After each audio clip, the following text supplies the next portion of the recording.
ರಾಷ್ಟ್ರೀಯ ಕಾನೂನು ಸೇವಾ ಪ್ರಾಧಿಕಾರದ ಆದೇಶದಂತೆ ಕರ್ನಾಟಕ ರಾಜ್ಯ ಕಾನೂನು ಸೇವಾ ಪ್ರಾಧಿಕಾರದ ನಿರ್ದೇಶನದಂತೆ ನಾವು ಜಿಲ್ಲಾದ್ಯಂತ ಇಂದು ರಾಜಿ ಸಂಧಾನ ಕಾರ್ಯಕ್ರಮಗಳನ್ನು ಹಮ್ಮಿಕೊಳ್ಳಲಾಗಿದೆ.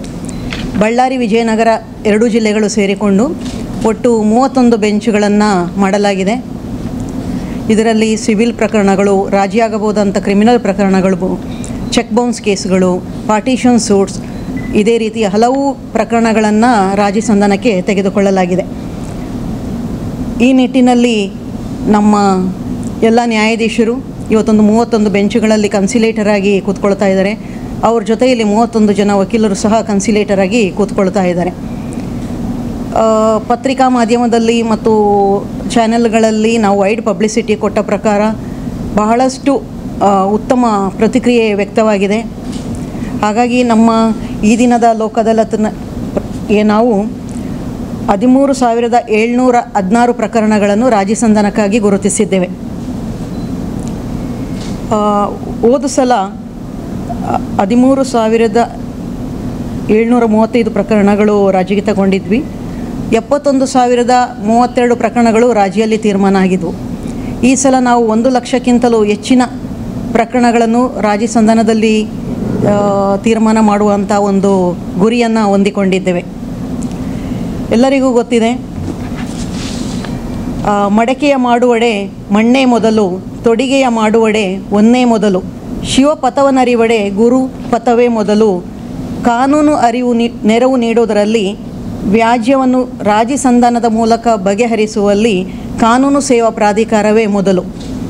ಈ ನಿಟ್ಟಿನಲ್ಲಿ ವಕೀಲರು, ಸಿಬ್ಬಂದಿಗಳು, ಕಕ್ಷಿದಾರರು ಎಲ್ಲರೂ ಸೇರಿಕೊಂಡು ಇವತ್ತು ಒಗ್ಗಟ್ಟಿನಿಂದ ಹೆಚ್ಚಿನ ಪ್ರಕರಣಗಳನ್ನು ರಾಜಿ ಸಂಧಾನದಲ್ಲಿ ಬಗೆಹರಿಸಬೇಕು ಅಂತ ತೀರ್ಮಾನ ಮಾಡಿದ್ದೇವೆ.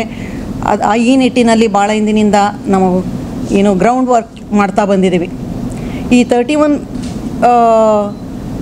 ಬೆಂಚಸ್ನಲ್ಲಿ ನಾವು ನಮ್ಮ ನ್ಯಾಯಾಲಯದಲ್ಲಿ ಅಂದರೆ ನಮ್ಮ 31 ನ್ಯಾಯಾಲಯದಲ್ಲಿ 65,287 ಪ್ರಕರಣಗಳು ಪೆಂಡಿಂಗ್ ಇದ್ದು, ಅದರಲ್ಲಿ 13,735 ಪ್ರಕರಣಗಳನ್ನು ನಾವು ಐಡೆಂಟಿಫೈ ಮಾಡಿದ್ದೀವಿ. 9,000ಕ್ಕಿಂತಲೂ ಹೆಚ್ಚು ಪೆಂಡಿಂಗ್ ಪ್ರಕರಣಗಳನ್ನು ರಾಜಿಯಲ್ಲಿ ತೀರ್ಮಾನ ಮಾಡಬೇಕು ಅಂತ ಹೇಳಿ ಒಂದು ಯೋಜನೆಯನ್ನು ಹಮ್ಮಿಕೊಂಡಿದ್ದೇವೆ. ಅದೇ ಅಲ್ಲದೆ ನ್ಯಾಯಾಲಯದಲ್ಲಿ ದಾಖಲಾಗದ ಪ್ರಕರಣ ಅಂದರೆ ವ್ಯಾಜ್ಯಪೂರ್ವ ಪ್ರಕರಣಗಳನ್ನು ಸಹ ರಾಜಿಯಲ್ಲಿ ತೀರ್ಮಾನ ಮಾಡುವ ಒಂದು ಪ್ರಕ್ರಿಯೆಯನ್ನು ಹಮ್ಮಿಕೊಂಡಿದ್ದೇವೆ. ಇವೆಲ್ಲ ಸೇರಿದರೆ ನನಗೆ ಅನ್ನಿಸ್ತದೆ 1 ಲಕ್ಷಕ್ಕಿಂತಲೂ ಹೆಚ್ಚಿನ ಪ್ರಕರಣಗಳು ಈ ಸಲ ರಾಜಿಯಾಗ್ತದೆ ಅಂತ ಅಂದ್ಕೊಂಡಿದ್ದೀವಿ. ಈಗಾಗಲೇ ಎಲ್ಲ ನ್ಯಾಯಾಲಯಗಳಲ್ಲಿ, ನ್ಯಾಯಾಲಯದ ಆವರಣದಲ್ಲಿ ಕನ್ಸಿಲಿಯೇಷನ್ಗೆ ಪ್ರಕರಣಗಳನ್ನು ತಗೊಳ್ತಾ ಇದ್ದಾರೆ. ರಾಜಿ ಸಂಧಾನ ನಡೀತಾ ಇದೆ.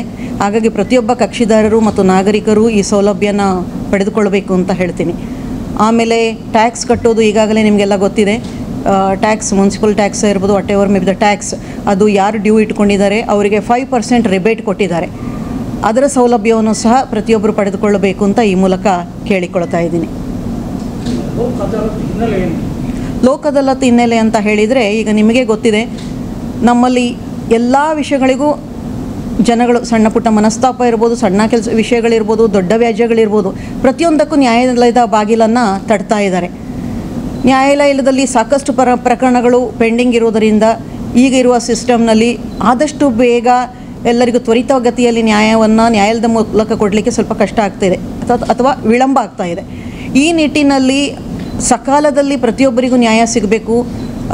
ಅವರು ಉಭಯ ಪಕ್ಷದವರು ಸಂತೋಷದಿಂದ ಜೀವನ ಮಾಡಬೇಕು. ಅವರಲ್ಲಿರುವ ಏನು ವಿವಾದ ರಾಜಿಯಲ್ಲಿ ಸಂಧಾನಗೊಂಡ್ರೆ ಅವರಲ್ಲಿ ಉತ್ತಮ ಬಾಂಧವ್ಯ ಮುಂದುವರಿತದೆ. ಆಮೇಲೆ ಹಣದ ಉಳಿತಾಯ ಆಗುತ್ತೆ. ಆಮೇಲೆ ಅವರು ಸಿವಿಲ್ ಪ್ರಕರಣಗಳಲ್ಲಿ ಏನು ಕೋರ್ಟ್ ಫೀ ಕಟ್ಟಿ ಬಂದಿದ್ದಾರೆ ಅದನ್ನು ಸಹ ವಾಪಸ್ ಮಾಡಲಿಕ್ಕಾಗ್ತದೆ. ಆಮೇಲೆ ಹಣ, ಸಮಯ, ಸಾಮರಸ್ಯ, ಇದು ಮುಖ್ಯ ಉದ್ದೇಶ. ಯಾಕಂದರೆ ಇವತ್ತು ಒಂದು ಪ್ರಕರಣ ದಾಖಲಾಗಿದ್ದರೆ ಆ ಪ್ರಕರಣಗಳು ಇನ್ನೊಂದೆರಡು ಜನ್ರೇಷನ್ನಲ್ಲಿ ಮುಕ್ತಾಯ ಆದರೆ ಏನೂ ಉಪಯೋಗ ಆಗೋದಿಲ್ಲ. ಯಾಕಂದರೆ ಇವತ್ತು ತಂದೆ ಹಾಕಿದ ಪ್ರಕರಣ ಮಗ ನಡೆಸ್ಕೊಂಡು ಅವನ ಮೊಮ್ಮಗ ನಡೆಸ್ಕೊಂಡು ಮುಂದೆ ಹೋಗಬಾರ್ದು. ಹಾಗಾದರೆ ಏನಾಗುತ್ತೆ ಅಂತ ಹೇಳಿದರೆ ಇದರಲ್ಲಿ ಒಂಥರ ಜೀವನದಲ್ಲಿ ಅವರಿಗೆ ನೆಮ್ಮದಿ ಇರೋಕ್ಕೆ ಸಾಧ್ಯ ಆಗೋದಿಲ್ಲ. ಹಾಗಾಗಿ ಜನತೆಗೆ ಅಂದರೆ ನೆಮ್ಮದಿ ಇರಬೇಕು, ಸದೃಢ ಸಮಾಜ ನಿರ್ಮಾಣ ಆಗಬೇಕು ಅಂತ ಹೇಳಿದರೆ ವ್ಯಾಜ್ಯಗಳ ಸಂಖ್ಯೆ ಕಡಿಮೆ ಆಗಬೇಕು. ಅಂದರೆ ವಿವಾದಗಳ ಸಂಖ್ಯೆ ಕಡಿಮೆ ಆಗಬೇಕು. ವಿವಾದಗಳ ಸಂಖ್ಯೆ ಕಡಿಮೆ ಆಗಬೇಕು ಅಂತ ಹೇಳಿದರೆ ನಾವು ಅದನ್ನು ಕಂಟ್ರೋಲ್ಗೆ ತರೋಕ್ಕಾಗೋದಿಲ್ಲ. ಆದರೆ ವಿವಾದಗಳನ್ನು ಬಗೆಹರಿಸ್ಬೋದು ನಾವು. ಹಾಗಾಗಿ ಕಾನೂನು ಅರಿವು ನೆರವು ನೀಡುವುದಲ್ಲದೆ ಅದರ ಜೊತೆಯಲ್ಲಿ ನಾವು ಈ ಪ್ರಕರಣಗಳನ್ನು ರಾಜಿಯಲ್ಲಿ ತೀರ್ಮಾನ ಮಾಡ್ಕೊಳ್ತಾ ಇದ್ದೀವಿ. ಬಳ್ಳಾರಿಯ ನಿರಂತರ ಸುದ್ದಿಗಾಗಿ ಬಳ್ಳಾರಿ ಬೆಳಗಾಯಿತು ಚಾನೆಲ್ನ ಸಬ್ಸ್ಕ್ರೈಬ್ ಮಾಡಿ ಹಾಗೂ ಬೆಲ್ ಐಕಾನ್ ಒತ್ತಿ.